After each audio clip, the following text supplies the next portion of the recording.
What is up, guys? It is your man Evil Eye Dre here, coming at you again with another Black Ops 6 video. And in today's video, we're going to talk about whether or not Season 3 actually can have potential to save Black Ops 6 and bring players back. Now, if you're a person who plays the game every day, you know what I'm saying, you deal with this shitty ass regular matchmaking. You know, you can't have fun. You gotta sweat your balls off 24/7. I can almost guarantee you that you're gonna say this shit isn't saving anything. And if you were to ask me if I agreed with you, I'd honestly say the same. But there were a few changes that are being implemented within Season 3 coming April 3rd that I feel like, well, April 2nd actually, that I feel like a lot of us should actually talk about and we should consider. So here's the thing that's probably the biggest thing of it all. We've been talking for months about how it's annoying running into people constantly spamming the Jackal 24/7, right? You know, you run into these public match lobbies, and whenever you do play against a competent player, what is the competent player using? If it's not in Ames, like you're going to see me using in this video, this that Ames nuke I was talking about in the last video. But if it's not in Ames, it's a Jackal. And they finally nerfed the Jackal. They actually recently released a blog post with a bunch of patch notes to talk about what's coming within Season 3. And instead of wasting you guys' time telling you about everything that got changed, let's just talk to you about the stuff that I feel like a lot of people would be interested in. Obviously, the Jackal nerf.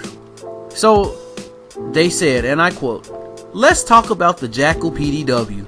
The Jackal is intended to have best-in-class handling and excellent mobility. After giving it some time with its current tuning, those of you who joined us for beta will remember where it started. We feel that it's still too versatile and limits SMG diversity." Cough, cough. All you motherfuckers constantly spamming this SMG like no other SMG exists. I've been preaching for a while now that the KSV is better than the Jackal, but nobody uses the KSV. It just seems like everybody mains the Jackal, and I just would never understand it. KSV, in my opinion, is king. But anyways, so basically they say they are increasing the recoil and reducing the range a touch. The foregrips that improve horizontal recoil will also be less effective, but just in case you Jackal crybabies was getting ready to start, on the flip side, it is receiving a minor improvement to headshot damage in its minimum damage range. We are also updating the slide and dive fire times to be above average for SMGs. Our goal with these adjustments is not to kill the Jackal PDW, but we do want to emphasize the need to play to its strengths. We'll be keeping a close eye on these changes and your feedback to gauge if further adjustments are necessary to find a weapon its sweet spot. I'm assuming to find the weapon sweet spot, but that was what they put. So let's just start off with this Jackal nerf. Now, personally, I actually am a big fan of this because I haven't used the Jackal since I got diamond camo for the SMGs. I've been maining the KSV ever since I learned about it. But I see people who sweat with that shit 24/7 like it's the only SMG in the game. And now, maybe this will encourage people to actually use something else. Now, here's another thing that I actually was excited about. So, obviously, we already know that they were bringing a few things back this time around. You know, they're going to bring a full auto attachment for the SWAT that's turning into the GRAW, which is okay. I'm going to use it, but, you know, I'm not really tripping about that. But they slipped something in there on the low. So since this is basically an ode to Modern Warfare 2019 season in Warzone, I realized that there is a conversion kit for the C9. It's called 10mm auto 30 round mags. Now, I know a lot of people probably, okay, so what does that mean? So let me basically tell you what it is. It's a conversion kit to use higher caliber 10mm auto ammunition for increased stopping power. Sounds familiar, guys? Though the conversion results in some increased recoil and a slightly lower fire rate, the extra damage, range, and velocity make this attachment a worthy consideration when approaching enemies on bigger maps. Now, I already like the SMGs in the game, right? I like the C9, I like the KSV. Much as I hate using the Jackal, I know how good the Jackal actually is. The PP19 is pretty good as well. You know what I'm saying? So I understand why everybody uses what they uses. But this, I might actually have to see what's to this, because that sounds like to me, guys, that they're turning the C9 and Black Ops 6 into the Modern Warfare 2019 MP5. And I don't know about you guys, but if you played that game, you know how amazing that MP5 was. So if this is anything like that, I'm gonna move my KSV to the side and I will be using this. And also, didn't I tell y'all that they was gonna eventually add firing range to the game? Now my only issue that I have with them adding firing range is I don't know if it's gonna be a flat out remake or if they're gonna start doing that bullshit with doors. Cause I swear to you, the doors is an unnecessary thing to add to a lot of these maps. You ruin the flow of some of these maps by adding doors. I just feel like it's stupid, but we'll have to see when it comes out. I'm actually hyped because firing range has always been one of my favorite maps from the Treyarch franchises anyway. It would be firing range, slums, raid. You know, I like a lot of the BO2 maps, honestly. Yeah, maybe Summit, I don't necessarily know, maybe. But at the end of the day, I'm actually excited for this. Because, alright, a newer map to play on. They need to just make a playlist dedicated to all the past maps that are, you know, I say Black Ops faves. You know, get your Nuketown, add the Hacienda. You know, just a best of Black Ops playlist would be amazing. Honestly. But, anyways, do I believe that all of this is going to save Black Ops 6? As I said earlier, no.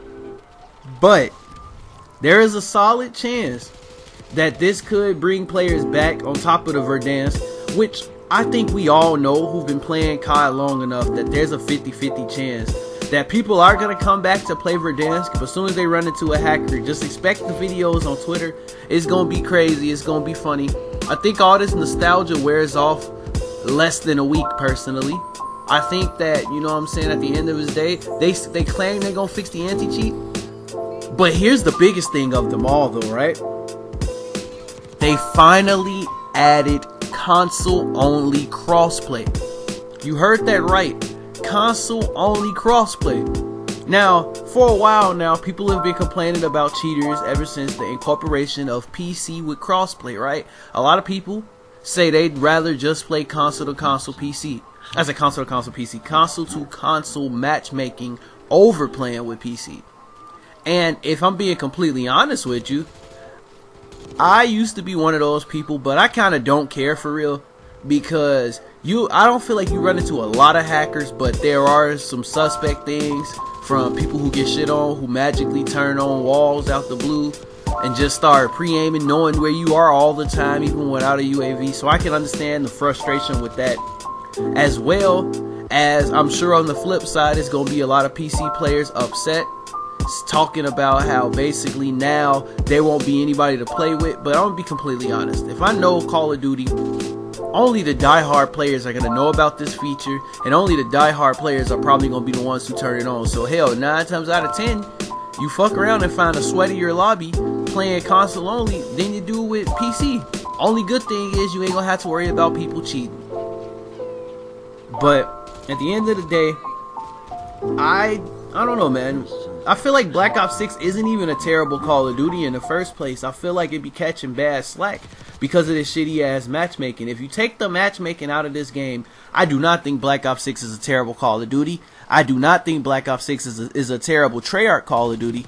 And hell, from the newer, like, engine, newer age Call of Duties, I damn near say this is probably one of the better ones. Before this, it was Cold War, so obviously it only makes sense that Black Ops 6 would be there. They're also adding the death machine as a score streak. So basically, it looks like to me that Black Ops 6 is essentially turning into what Cold War was at one point. Am I complaining? Absolutely not. Will this keep players playing for a long time? I would say I give it about a week tops before everybody starts back talking about how the game is shit. And 9 times out of 10, if these developers have shown us anything, I can guarantee you that with this patch is going to come a bunch of broken shit. With the 300 gigabyte update that this shit going to probably be, that's going to ruin a lot of people's hard drives. but not your boy because I got an expansion. But all in all, if you guys agreed with anything I said in this video, and if you guys are looking forward to any specific feature in Season 3, let me know in the comment section below. And with all that being said, guys, my name is Evil Eye Dre. Smacking lobbies is my hobby. If you enjoyed this video, please be sure to drop a like, subscribe, turn on notifications if you're new, and I will see every single one of you guys in the next video. Hopefully the next video I'll post up, you'll see me playing firing range. Peace out.